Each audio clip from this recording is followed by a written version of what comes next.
உள்ளபடியே நான் சொல்கிறேன், அதிமுக மிக மோசமான தோல்வியை சந்திக்கும் என்று நான் நினைத்தேன். இல்லை, நானும் நினைச்சேன் சார். ஏன்னா 10 இயர் ஆன்டி இன்கம்பன்சி, வேற எதையுமே நான் நினைக்கல. ஒரு அயற்சி. ஏன்னா கிட்டத்தட்ட ஒரு 35 ஆண்டு கால தமிழக வரலாற்றில் தொடர்ந்து 2 முறை எந்த கட்சியும் திமுகவும் சரி அதிமுக சரி ஆட்சிக்கு வந்ததே இல்லை. 5 வருஷம் ஒரு வாட்டி மாறுது, கிட்டத்தட்ட கேரளா ஸ்டைல். இதுதான் இந்த முறையும் அப்படின்ட்டு நான் உறுதியாக நினைத்தேன். அது வந்து அதிமுக ரொம்ப மோசமான தோல்வியை சந்திக்கும். திமுக கிட்டத்தட்ட 170-80 அடிச்சிருவாங்க.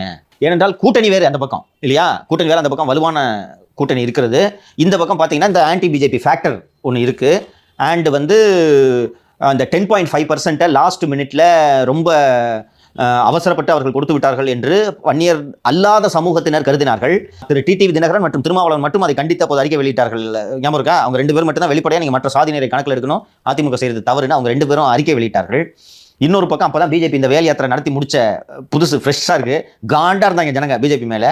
இவ்வளோ பெரிய மூட்டையெல்லாம் தூக்கிட்டு ஒரு என்ன பண்ண போகிறாரு, ஒரு 30 ஜெயிச்சாங்கன்னா பெரிய விஷயம் நினச்சா, கூட்டணியோடு சேர்ந்து 75 வெறும் அதிமுக 66 என்பது ஒரு ஒரு ஒரு இம்பாக்ட்ஃபுல் விக்டரி, இம்ப்ரெசிவ் பெர்ஃபார்மன்ஸ்.